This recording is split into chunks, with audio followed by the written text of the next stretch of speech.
love yourself at your lowest. Love yourself at your lowest. That is the most important part to love yourself in. Because I think it's easy to love ourselves when we're all glammed up and, sitting on these couches and you're seeing us and you're like, oh, yeah, I could love myself when I get there. But wherever you are right now, whether you're on your couch, in your pajamas, where like on your phone, on the bus, whatever, love yourself right there in that moment and thank yourself that you invested in this way, because whatever you heard today that makes your heart skip a beat, that's what you need to be focusing on. Welcome to Behind the Work, the show where we dive deep into the business, life, and careers of people doing some amazing things in the world. I'm your host, Jessica Santana, and I'm bringing you the stories behind the sexy and unsexy parts of success. So whether you're working at a company, building your business, or you're just trying to level up, this is for you.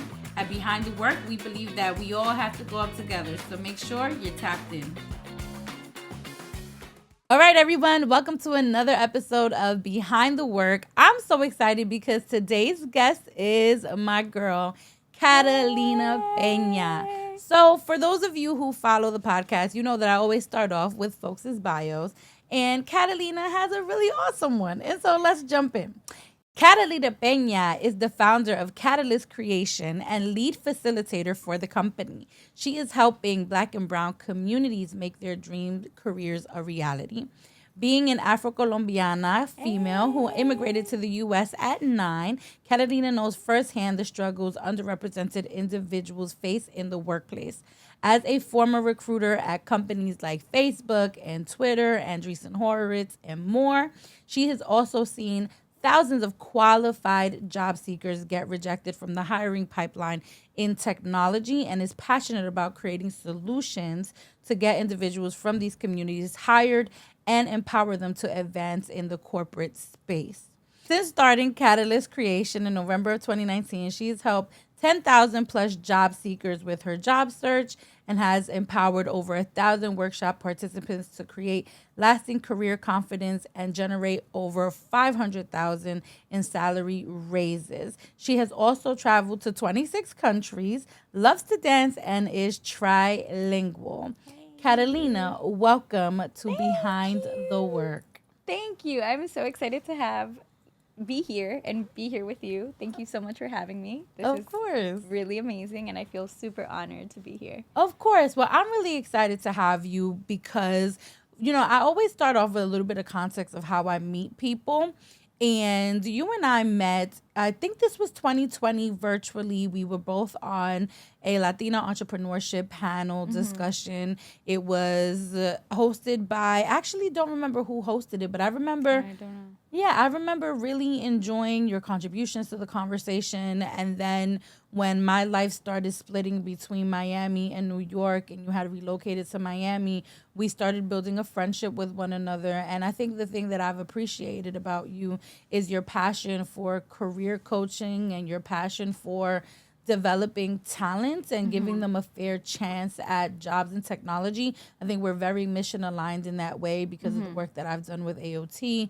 And I've seen how, jobs in technology can really create and transform and empower communities should they be able to access these kinds of careers. And so before we jump into your company and before we jump into why you started it, I would love to actually paint the stage for listeners on who is Catalina and who was she as a kid, what was she passionate about, her dreams and her aspirations, and maybe how those experiences led you to your jobs in recruiting. Yeah, definitely. So that's a really great question. And I know you said a lot of compliments in there. So thank you so much because I feel exactly the same way. So I'll start with who I am now. And then I'll work backwards. So who I am now, I'm still trying to figure it out, actually, because I think that never in a million years would I have imagined having Catalyst be 5 years old, right? Being featured in Forbes. Like helping thousands of people, working with really big brands. Never would I have imagined that. So now I'm in this transition phase of like, what now, right? This is beyond any dream I've ever had. So who am I as a person now. And so I think now I finally have the space to figure that out. So I'm in a space of self-discovery, and it feels really good to be able to have all of that space to focus on myself for the first time in my life, I think. And, I'm 34, but this is the first time in my life that I've ever had that space. Yeah. And so how that ties to who I was when I was a kid, I actually didn't have a lot of dreams and aspirations. I didn't have the space to, because I think you know this, we've talked about this a lot, but I had a really hard upbringing. And I came to this country when I was 9, but it was under less than ideal circumstances, which, included homelessness, being on food stamps, being part of a single mother household in really not great situations. And so when you grow up in that, and not being from that, because prior to that, I had my own apartment, we had a house, like it was a whole different thing back in Colombia, and I had a lot of support and community. But really coming here and being like by myself, for lack of a better word, with my mom and my sister, it really forced me to grow up quickly. And so when you're growing up quickly, and I think a lot of listeners hopefully can relate, but also hopefully not, because it's a really hard situation to be in.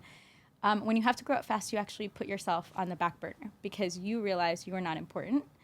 The task at hand is important, which is, hey, I gotta eat. Hey, I gotta get good grades. Hey, I gotta get out of whatever I'm in right now. And so little me was just like trying to survive, to be honest. Yeah.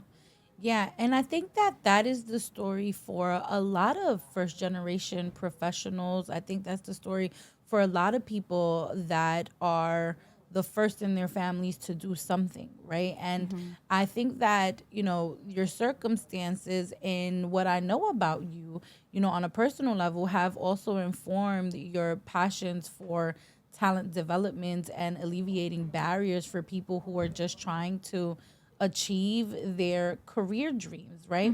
And so when you think back to how you got into the world of recruiting, what do you think was the thing about your life that got you really to understand the power of what recruiters have in their hands when they say yay or nay, to like job seekers? Because I don't think it's talked about enough. Recruiters are really important, and I imagine that while you experience such a volatile environment, that you realized that you wanted to dedicate yourself to a field that would really provide opportunities for people that may have shared a similar experience as you. Yeah, absolutely. I think that recruiting found me. I actually didn't know what recruiting was. So when I first started, like I mentioned, we came here, we didn't have a lot, and so my mom's a teacher and my dad's an engineer, right? But he left, and so I didn't have a lot of exposure to what was available. And so when I went to school on scholarship to Nebraska, and I started working in the admissions office with diverse folks and trying to get them acclimated at a PWI as a student. And so I was like, wow, you can do this? This is amazing. But I had no concept that existed in corporate. So what I did, I think I did an internship at a tractor, at a publishing company selling tractor ads, because that's what you do in Nebraska. And then I actually got a offer to join Johnson & Johnson as a sales development associate. And that was when I first started seeing recruiting, because somebody came to me, it was a career fair, and somebody was there. And I was like, wow, somebody's there and just gave me a job? That's so interesting. You could do that? But again, I didn't know that was a job. And it wasn't maybe until 2 years later, until I left that job, that I realized, oh, wow, I can be a recruiter, right? So I think that sometimes the things that you want to do take time to develop, because you just can't be what you can't see, right? It's really difficult to imagine something that you've never seen. And so for everybody out there that's listening, if you want to do something, follow that, ask a lot of questions, and figure out if someone is doing that in a company, and get yourself paid, right? So that's the first part of the question. The second part of how much power recruiters have is so interesting, because recruiters actually don't have a ton of power, but they're able to see and identify people who will have power in the future. So because a recruiter is not actually able to get you a job because they're actually salespeople. They're like marketers. And so when you go out and you're marketing and you meet a recruiter, they're actually talking to thousands and thousands of people a day. And only maybe 1%, if that, actually get the job. So, and you have really no say. You can put someone in front of a hiring manager, but if that hiring manager is like, I don't want that person for XYZ reason, you really can't go to bat, especially at these bigger companies, because you have to keep your job and you have to keep a reputation of bringing in, quote unquote, the best candidates, right? So recruiters are powerful in that they can show someone a dream. Yep. But their power behind the scenes is actually pretty limited. And that's why I left, because I realized that a lot of the initiatives that I was doing, I was very limited on who I could actually help. Yeah, and you know what? So that's actually really good context because the way that I see the world of recruiting is similar to you in that they definitely are the marketers for the company in terms of like being able to disseminate information about opportunities. And I do believe that it is very powerful for them to like pick and choose who they actually put through a process. But in terms of the final decision, you're right. Like hiring managers are the people who actually make the final decision. And I remember at one point in time, you and I had a conversation and you were talking about how you yourself as a recruiter sometimes also felt like a fish out of water in the industry. Yep. And you used the terminology, I really was working at companies that I had no business being in based on my background. I remember when you said that, and I was just like, I wonder why she thinks she didn't have any business at these companies.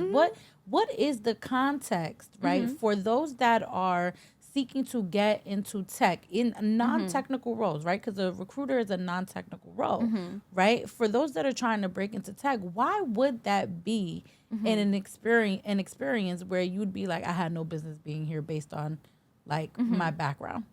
So I think it goes back to what I experienced as a child, right? And so to put into context, like there's something that the government has called adverse childhood experiences, ACEs, and that really contextualizes how difficult your childhood was. So it's an out of 10 scale, and I have an 8 out of 10. So that means I had a lot of factors, a lot of trauma working against me. And so when I made it to these companies, I realized not everybody had that. And I think prior to that, I had thought that everybody had at least like a 5. Like that was my worldview of like, oh, this is just life for everyone, right? And then I got there and I realized, wait, I don't think some of these people even have like 1, maybe 1, maybe. But so that's what made me feel like a fish out of water, because here I was trying to struggle to figure out how to navigate in this world. And people had parents or siblings or grandparents or just connections that knew their bosses that could get them into something. And I was like, I don't belong here. Like, this is not for me. And eventually that died down for me. And I said, okay, well, if I'm in the room, I might as well try to make the change. And then I went to make the change and I realized that I didn't have the voice for it. I didn't have the look for it because my voice is powerful. And I didn't know how to speak and use it appropriately. So I ended up getting myself fired a few times, 3 times to be exact, and laid off once, because my voice was so powerful. And I didn't realize that when it was attached to what I look like and who I am as a person, it can come off as really threatening. And I'm not saying like aggressive, although that terminology was used, but it is threatening because I'm threatening the system. And so I realized after a lot of self-reflection I had no business being in there because I was trying to change the system. And a lot of these companies are just trying to keep it the same. And no shade to that, right? Like I think as a system, you have to have some sort of uniformity, but at the same time, if you do want progressive change, you have to be willing to look at the things that aren't working. And I don't think a lot of these companies are trying to look at that really.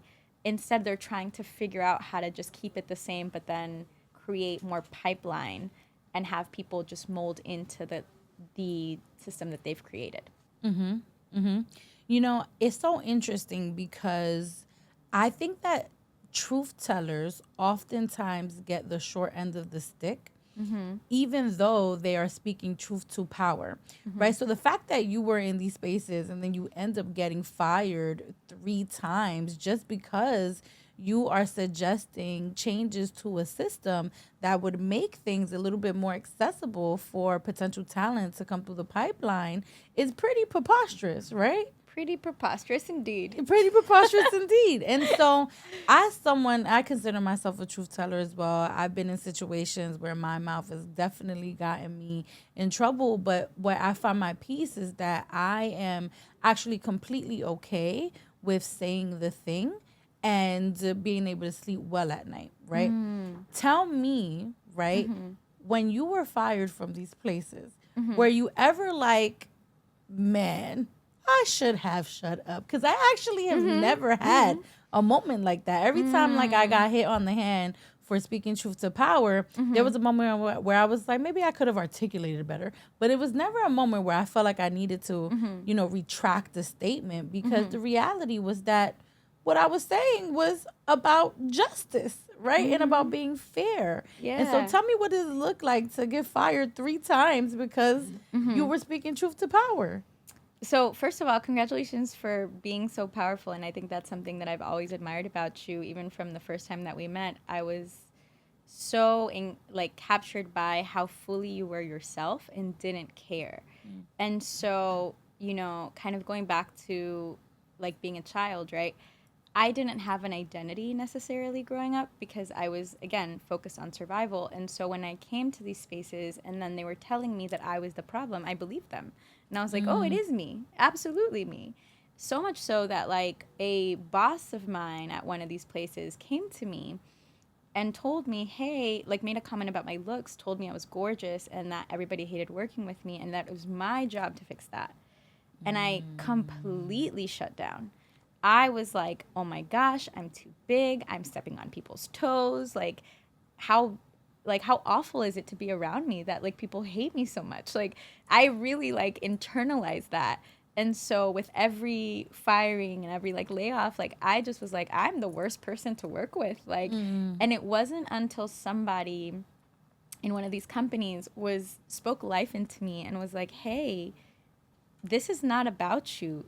Like the soil you're in, you're not meant to grow in right now. That he told me and really started breathing life back into me and making me realize that the environment was the issue, not me. And now having a company for 5 years, working with people, truth tellers, and folks that really want to be the change in the world that they say they want to see, I realized, I was just in the wrong environment, the wrong soil. So I actually think that is pretty wonderful because I think that when we start to feel like we're the problem, like it starts to create a narrative in our head around things that we need to change, and I think that what happened for you, based on what I know about your story, is that at some point you had to have a conversation with yourself and be like, actually, I'm not the problem.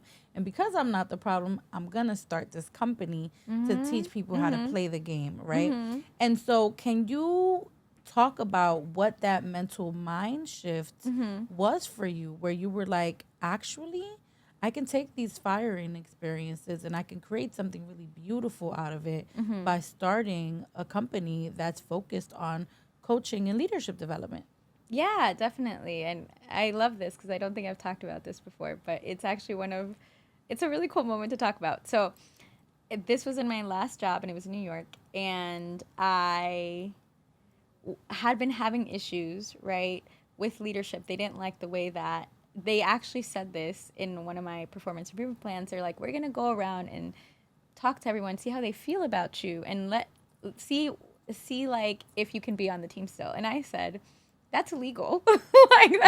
I'm pretty sure that's illegal. But at that point, I saw it coming. I saw the writing on the wall. And so I remember I was actually in New York because I was there working, and it was in, I think, like the financial district. So here I am looking at all of these like buildings and just being like, oh, I love this office. And then all of a sudden have this conversation.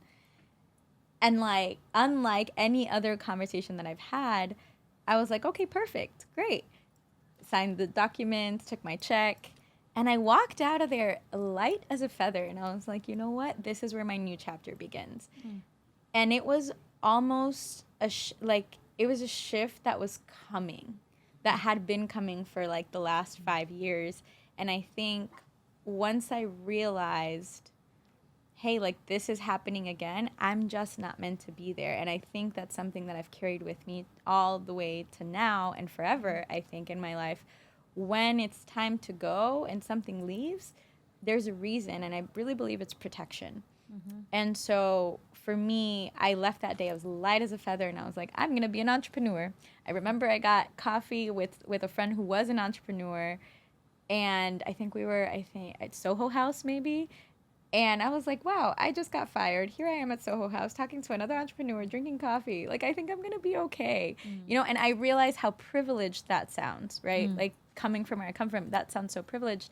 And I realized it's because I made sure that I was networking and talking and really being around people who had bigger dreams than I did, and really realizing, hey, I can dream just as big as them. And if they can do it and they're down to earth people, so can I, because they're just like me. Yeah. Yeah, for sure.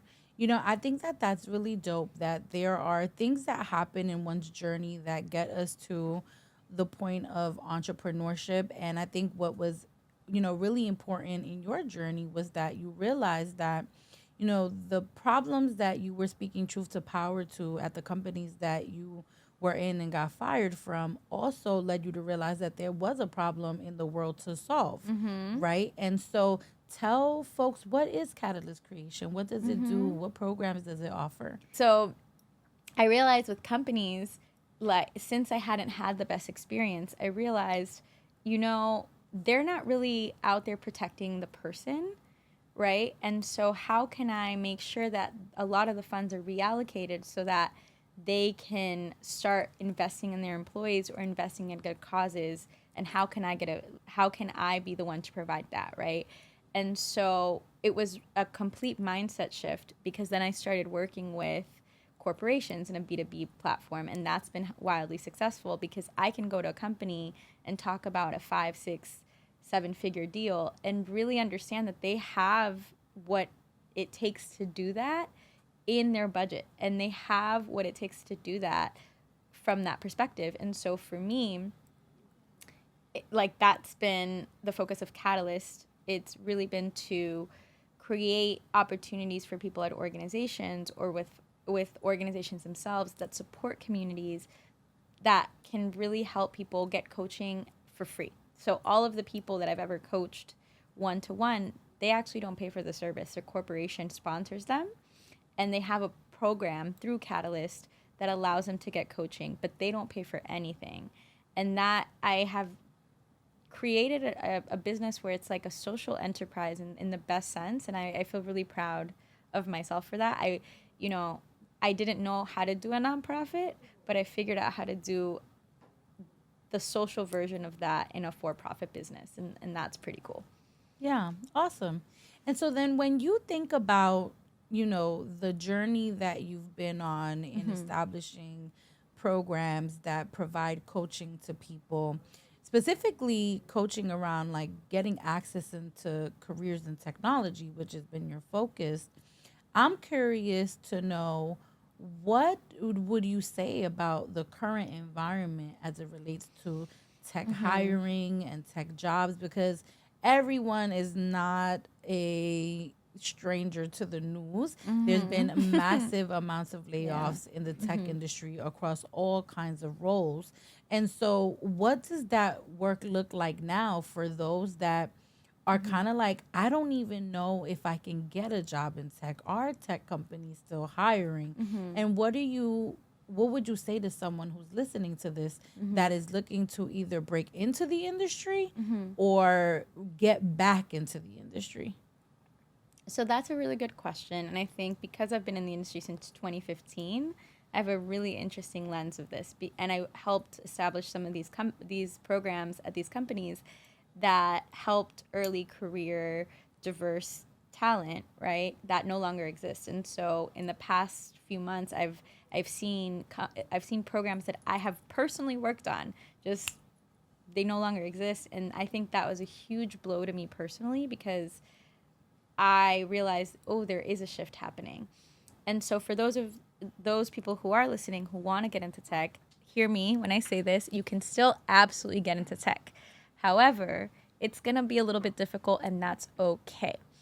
And I say that because I think from 2015 to about 2021, I think that, 2015 to about 2019 or 2020, I think tech was relatively unknown in a lot of underrepresented circles, because it was still something so like out there. And I think after pandemic, with everything that happened with George Floyd, and when companies started really focusing on diversity in a real way, a lot of these programs kind of started just being marketed, and a lot of people from underrepresented communities got access into tech. And so, and there was like, and you get a job, and you get a job, and you get a job, right? Like, we remember that. And now it's kind of shifting into this realm of there's still jobs there, but it is significantly harder to get them, and it requires a lot more resilience and perseverance. So the number one thing I tell people before getting a job in tech is figure out where you are. Because if you are in survival mode, you have to get something that's going to get you out of survival mode first while looking for a job, right? If you are not in survival mode, if you are maybe like, you're okay for the next like 6 to 9 months, that's when you're really going to be able to maybe embark on a search, because it's going to take you a little bit longer. But that means that every single week you have targets of networking events, or networks that you have to, or network contacts that you have to network with, right? That you are putting yourself out there, not just application wise, but face to face in person, because that's the most important thing. Or there's some people that are very, like, I would say privileged and lucky, that can go a few years without looking for something. And for those folks, I'm like, if you're in that position, like, enjoy it, first off, but also really be picky about the companies you're going to, because you can be, right? And just network with those particular companies and hold out for a job that you really want. So regardless what stage you're in, you're still able to access these jobs in tech. It just may take a little bit longer depending on the resources available to you. Yeah, for sure. And when you think about how you will create opportunities for Catalyst to remain relevant in an ever evolving industry, how do you think your own programs internally are going to transform to meet the needs of current hiring trends? Well, the thing about the coaching that we do, the coaching programs that we do at Catalyst, they focus on the person. And I think that there's a lot of talk about like AI and technology and this and that. And I'm just like, you know what? I'm a human first. You're a human first. We are going to stop learning how to be humans. And I'm a human first company, so I have that in the bag. And so for companies that are really interested in making sure that their employees remain humans at the core, that's what our coaching is all about. We focus on a lot of mindfulness. We focus on a lot of wellness, holistic approaches that are going to help folks create lasting confidence and commitment for their companies from the inside out. And I think that as tech grows and booms, and we see AI and we see all of these things, people are going to start losing that a little bit. And companies are going to really see that, and then they're going to be like, how do we get this back? And that's where we are going to come in. And I'm really excited for that, because I feel almost every single person that we've worked with, right, has really felt seen, heard, valued, and really held in a way that not a lot of other coaching companies have been able to do. Yeah. Yeah, I think that what's important about what you're saying, especially with, AI and automation being such a big topic these days, is that there are going to fundamentally be like non-negotiable skills that all job seekers, all employers all job seekers are going to have, but then all employers are going to be looking for, right? So in your approach, or in your understanding of, the market and hiring, what are the non-negotiable skills you think folks are going to have Mm-hmm. in the age of automation and Mm-hmm. AI, that regardless of whether or not, they are phenomenal engineers or Mm-hmm. phenomenal AI prompt writers, right, that they're going to have? Yeah, definitely. I think it's confidence, Yep. communication, resiliency, and collaboration. And Hmm. I say that because a lot of folks think of those as soft skills, but you can't do anything without them. Hmm. And I know fantastic engineers and fantastic people who struggle with this all the time. If you're talking to a machine, that's fine. But if you're talking in between people, trying to get a machine to do something, and you don't know how to speak to that person, guess what? Something's going to go wrong because y'all are not going to be listening to each other. If you don't have the confidence to maybe raise your hand and say, hey, as an AI automation engineer, that's not going to work because the AI doesn't have that data, then you're going to produce a result that's not there, right? If you don't have the resiliency to keep trying automation skills and AI skills, you're ultimately going to fail because it's a new technology. So you're going to have to try things many times. And then also collaboration. If you are holding all the props, right? Or like not sharing ideas on how to make AI better with your colleagues or your friends, you're really just creating like like you're isolating yourself, and you're not going to be able to replicate the beauty of like a network and the beauty of a community because you're going to be really focused on yourself. And so, as you know, because you've built AOT in community, and I've built Catalyst somewhat in community, I think that's the most important piece. And I think AI is going to take away from that. And the people who really are able to collaborate and be in community are the people that are going to be successful. Mm-hmm. Yeah, for sure. And so, as you talk about, community being the factor that is going to make people successful in this day and age, I think we would be remiss if we didn't talk about the power of social networks, Mm-hmm. right? Because I think the average American, about 40% of them get their jobs through social networks. Is not 46%. 46% Mm-hmm. get their jobs through social networks. It's not just going to apply blindly to all these websites. It's like the who you know, right? Mm-hmm. And in the communities that I think both you and I are serving with our programs, a lot of times social capital is the thing that Mm-hmm. keeps folks out, right? It's Mm-hmm. not always Mm-hmm. necessarily whether or not the person can do the work. It's about whether or not I have someone at this company that can vouch for me to Mm-hmm. do the work and get me in through the Mm-hmm. door, right? And so, what do you tell your clients about building really robust relationships that can help them in their career journey so that they don't find themselves in a place where they're applying blindly to places Mm-hmm. and they're not receiving the results that they're looking for? Mm-hmm. And I think, yeah, I think what you said is very, very powerful about social networks, because I think in the communities that we serve, we're still not necessarily cognizant of how much social networks and your social net worth actually is, because we are trained to think if you work hard, you'll get it, right? And the reality is, yes, work hard, you will get it, but that's only one piece of the equation. It's really about being able to understand who are you trying to connect with and what is the reason behind that. And a lot of people are like, well, I want a job. It's like, great, so does everybody, but why are you actually trying to connect? So let's take me and you, for example.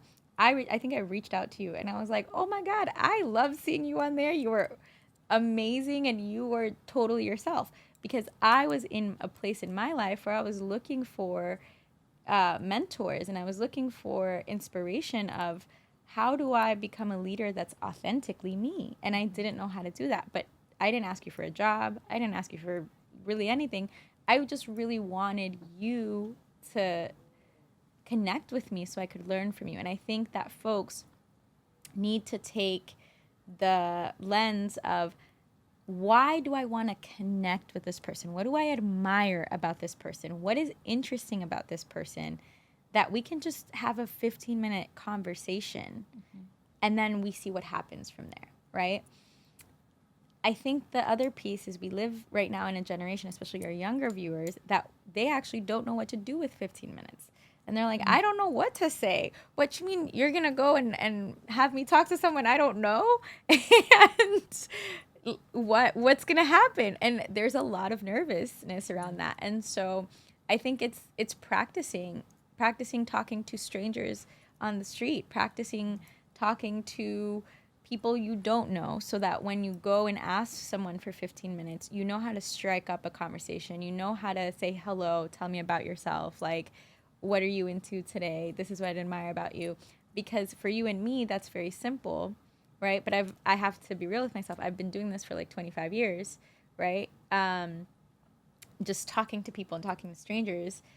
A lot of people don't get that experience. And so it's practicing that and then building from there. Yeah, for sure. And I think one of the most important things that you said just now was that in our communities, we believe that when we work hard, we are guaranteed a result. And honestly, you know, as a first generation professional, I had to learn that didn't actually matter whether or not I worked hard. I worked hard my entire life, you know? And then when I got into the workplace and I started my career in corporate America, I saw people who were working less than I was, but were getting about like 3 to 4 times what I was getting. And I was just like, what is it? I was like, what is going on here? And I realized it was because they would go to the happy hours, right? Or they had like a likability factor. Or my manager had a bias that she wasn't interrogating, you know, about why she loved to invest in this person, but not necessarily invest in me. And then I had to ask myself, like, is it me? Like, is it me? Is it that I'm not likable? Is it that I am not working hard enough, right? And so I don't think we talk about the art of building relationships enough, because a lot of times we are so focused on keeping our heads down and just like working all the time. But I will always say that some of the most underrated advice that I have received in my career has always been around establishing solid relationships with people, and solid relationships that do not feel extractive. Yes. Because you can feel like a lot of times when folks are just trying to take from you, and when you're networking and you're trying to build relationships that obviously, you know, will have some kind of effect on your career, you don't always want to make it about what you can get from someone, right? You have to make it about a mutual learning exchange that happens between two individuals. But because that's not always the inclination, you know, that we have, because no one has taught us to do that, we kind of fall and fail in the art. And so what are the tips that you would provide to folks who are listening, who are trying to build a network that would allow them to do that in a way that is organic, and would allow them to do it in a way where the person on the receiving end of, you know, the relationship they're trying to build doesn't feel like they're pouring into something, but they're not necessarily learning from the person who is extracting at the moment. Something you said about how people relate to each other in an extractive way is super interesting, because I've always thought that networking is really transactional, how it is right now. And so one of the coaching principles at Catalyst Creation is, how do we make networking relational? How do we make it so that it feels like you're making a friend, or you're making an investment versus just like taking and taking and taking, right? And the way that we do that is by really understanding, where are we trying to go, right? You can't really create something authentic if you don't know where you're trying to go. And so the first thing is really creating a list, and this can be in Excel or this can be handwritten. I recommend Excel because it's easier, but you can actually list 25 to 50 companies that you really are interested in working with. Then figure out what their competitors are, and then go ahead and put a column for contact 1 and contact 2. Then go to LinkedIn or go to like the company's events pages and see when they're having events, and see if you can connect with someone either online or in person. And then once you do that, right, look for people who have something in common with you, not the people that you want to be doing their jobs, because that's really common in networking. But what you want to do is be like, okay, do I like the way this person talks? Is this person from the same place I am? Does this person do something that I've done before in the community? Things that most people overlook, because that's what's going to make you memorable. And when you're networking from a relational perspective, you're trying to create memorable moments with that person. And a memorable moment is going to be easier when that person is connected to you through something that they are very passionate about, right? And then after that, you're going to create a sort of follow-up schedule with the people you vibe with, because a lot of the people you're going to talk to either are not going to respond, or if they do respond, you're not going to vibe with them. So if that's the case, that's okay. That's meant to happen. Your mindset has to be, most people I'm not going to vibe with, but the people you do vibe with, you want to make sure they're like on a schedule and on a rotation. Is it quarterly? Is it monthly? Is it weekly? And eventually over time that may shift. I would say start quarterly, just checking in and being like, hey, I saw this article that reminded me of you, or I think I want to introduce you to this person. And then it becomes more of a give and take rather than extractive.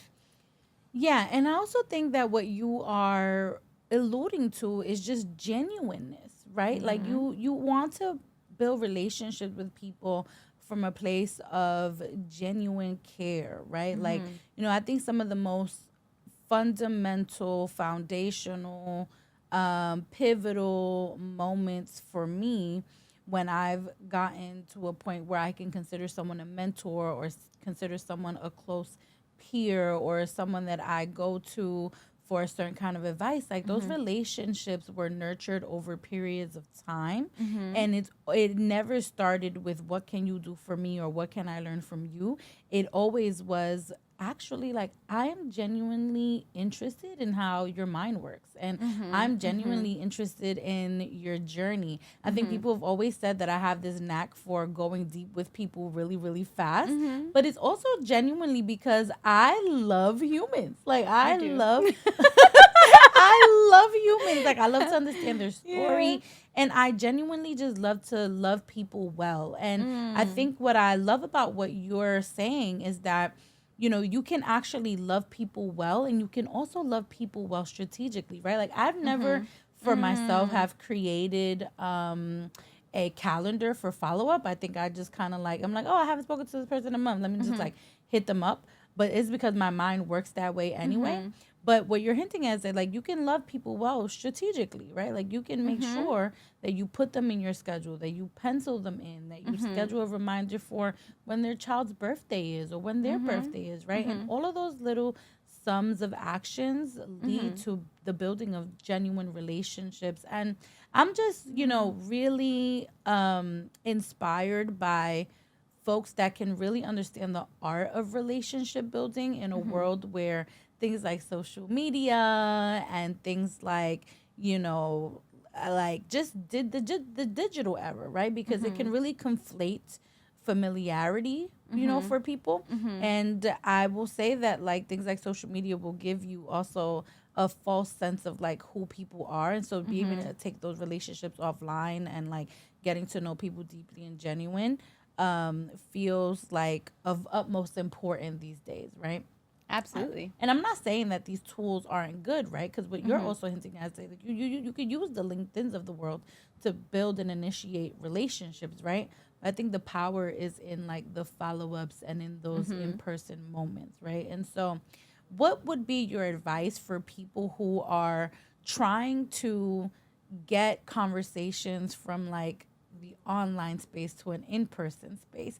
Because, I am always just like, let's do coffee, let's do lunch, right? But there are some folks that are okay with just being like, hey, I'm down to do an informational interview with you over the course of 30 minutes. And then that's all they can offer, right? But I always try to like close in for like that in-person interaction.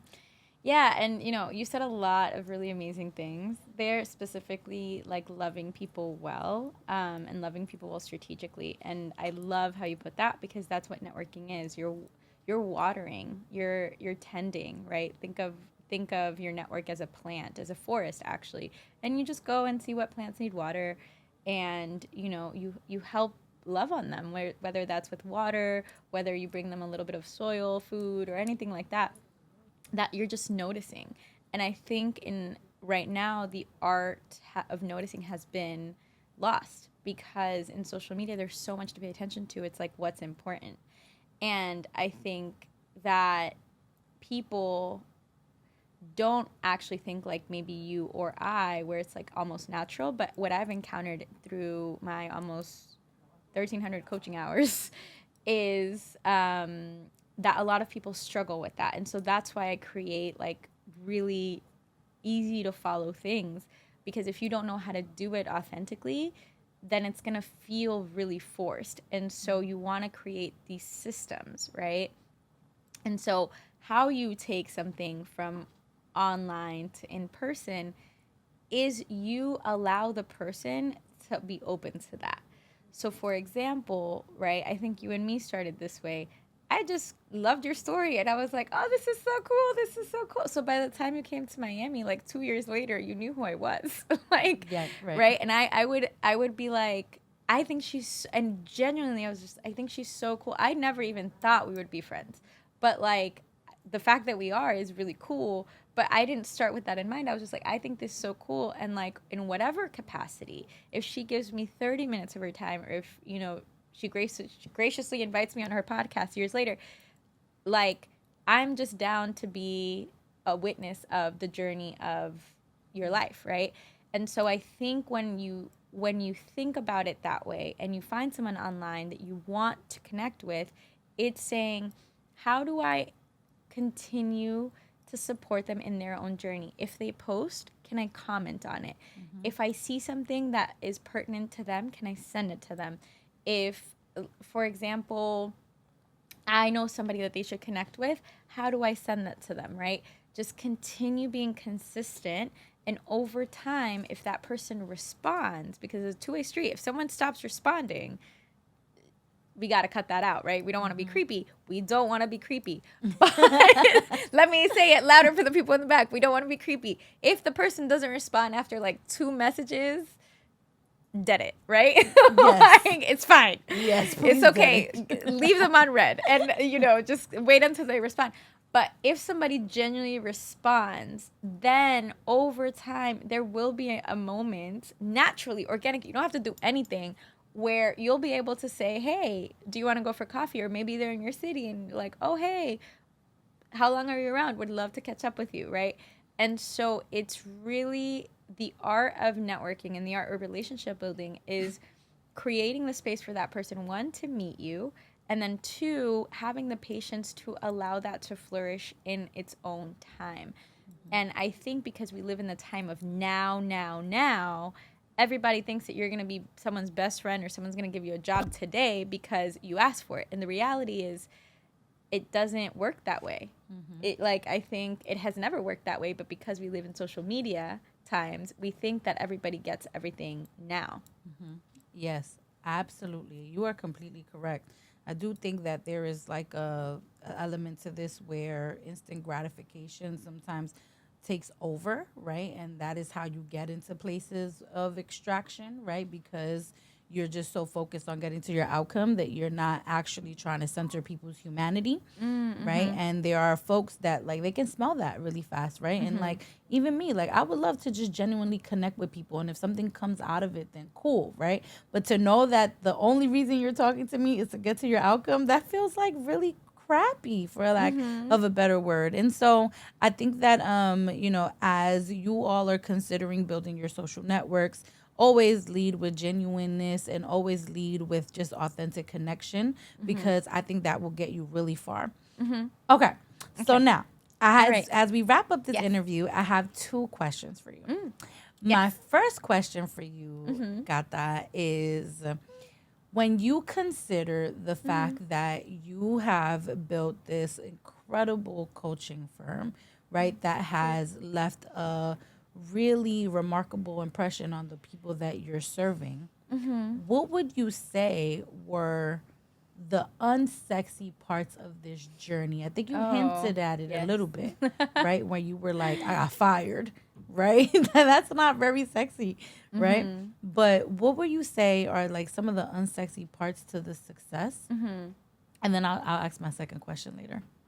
Yeah, so I love that you bringing this up because I think we always go deep. And I think that entrepreneurship finally gave me the space to face myself and face everything that I'd been hiding from, for lack of a better term, because I think that we live in a society where we work so much and we work so hard that we don't actually get to see ourselves and everything that we've been through. And so when the first probably like 3 years or 4 years, some of the unsexy parts, I literally, I was crying mostly every day. And it wasn't because it was hard from an entrepreneurship perspective, even though it was, but because I had the space for my body to relax and process the last 20 years of my life. And like I mentioned, and I'm very forward about this, you know, I come from a really traumatic background. I experienced an 8 out of 10 in the ACEs. All of that caught up to me because I finally had the space. And so I was crying and I was like in the middle of a really deep mental health crisis while trying to build this company. And like no one saw that. I couldn't let people see that, right? Because no one wants their coach crying with them, right? Like that's not, but you know, that was really unsexy. Getting to know the parts of me that were deeply hurt, deeply betrayed, deeply understanding that what happened to me was not fair, that what happens to a lot of us is not fair, but it is our responsibility, unfortunately, and I say that to myself all the time, I'm sorry you have to deal with this, baby girl, but it's your responsibility to get out of it. And that was what the first few years of Catalyst was presenting this beautiful offering to the world, but going back and again, watering my own soil with, I know it's going to sound weird, but with my tears, because I needed to cry those tears in order for them to create space for like the flowers that were going to bloom eventually. Yeah. Right. And so that I think was the most unsexy part. That and also I bootstrapped my business, which do not recommend. Please don't do what I did. Please don't do what I did.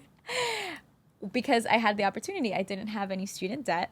And so I was like, oh, yeah, I could do this. It's not going to take that much because I didn't know about anything. And it took me like 5 years to get out of that, right? And I took on a lot of debt. And not from like the sexy kind of debt, but not the great kind. And it took me like 5 years to get out of that. And now I'm like, oh, wow, like now I feel like I'm in a good position.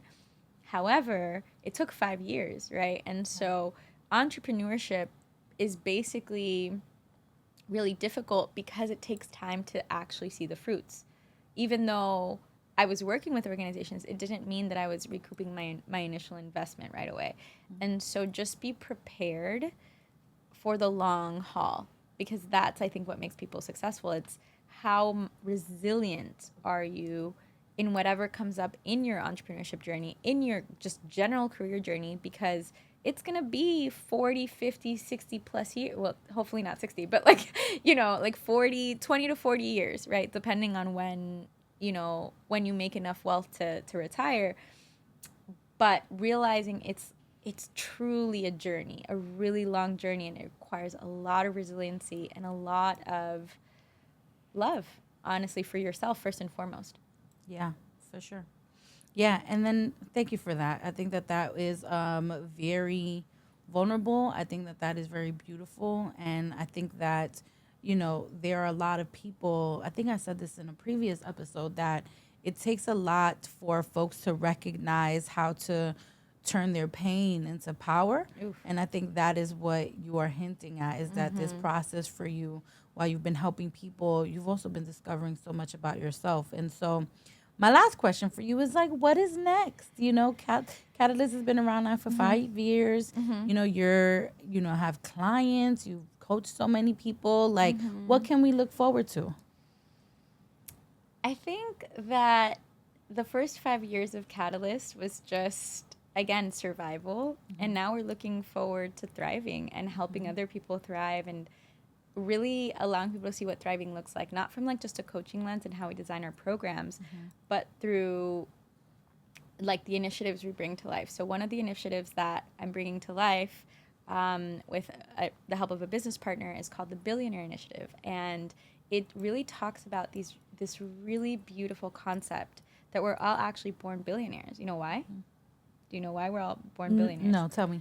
Because we each have an average lifespan. You get 2.5 billion heartbeats. right? So you're a billionaire from birth, but we don't see it that way, right? Yeah. We connect it to outside wealth. But with the Billionaire Initiative, we're trying to really help people make every single heartbeat count Yeah. through the use of holistic, like wellness programs, coaching programs, and community events, so that we can actually help people understand the value of each heartbeat so they can create not only health, but also wealth. And so I'm really excited about that. That's what's next. And it really means a lot to me because, to be real, right, not to take it back to the, to the childhood, but in reality, because of what I experienced, I lost a million heartbeats. There's heartbeats I don't ever get to remember, and some that I would want to forget. And now, this season of my life, this season of Catalyst, is how do I use my 1.5 million heartbeats that I have left to serve myself in love and to serve my community in love and to really just create more love, right? That's what it is. It's not about just coaching people and making sure they're successful, but how do I create love for the world so that people can learn how to love themselves and then use that self-love to create community love? Because if everybody loves themselves and does something every day to love on themselves, it's going to be so much easier for the community to love each other. And we are in a dark time right now because we have forgotten that. And so right now, it's self-love leads to community love. Yeah. It can't be the other way around. Yeah. Yeah, I think that is so beautiful. And I think for those of you who are listening to today's podcast, please know that pouring into yourself is a guaranteed return for everyone and anyone around you. I think that is probably something we do not talk about enough. I think we have talked a lot about rest, right? I think we've talked a lot about restoration, but the radical acts that you have to engage with every day to love yourself, I don't think we talk about that enough. And so as you all consider, what you all want this next season of your lives to look like, I would definitely encourage you to explore self-love and how the presence of it or the lack of presence of it in your life is creating conditions for you to thrive, or is creating conditions where you could actually be doing things a lot better. And so, Catalina, thank you so much for being here. I really appreciate it. Absolutely. Thank you so much for having me. And can I just add one more thing Absolutely. to what you just said, because I think it's really important. Love yourself at your lowest. Love yourself at your lowest. That is the most important part to love yourself in. Because I think it's easy to love ourselves when we're all glammed up and, sitting on these couches and you're seeing us and you're like, oh, yeah, I could love myself when I get there. But wherever you are right now, whether you're on your couch, in your pajamas, on your phone, on the bus, whatever, love yourself right there in that moment. And thank yourself that you invested in this way, because whatever you heard today that makes your heart skip a beat, that's what you need to be focusing on. And that's what's going to let you be in places like this in the future. Yes, for sure. So everyone, thanks so much for tuning in to today's episode. Make sure you catch us on Apple Podcasts, on YouTube, and on social media. I look forward to seeing you all next week. Mwah. Bye. Thanks for listening to Behind the Work. If you enjoyed this episode, don't forget to subscribe, leave a rating and a review. Follow us on YouTube and on social media. I want to hear how this show is leaving an impact on you.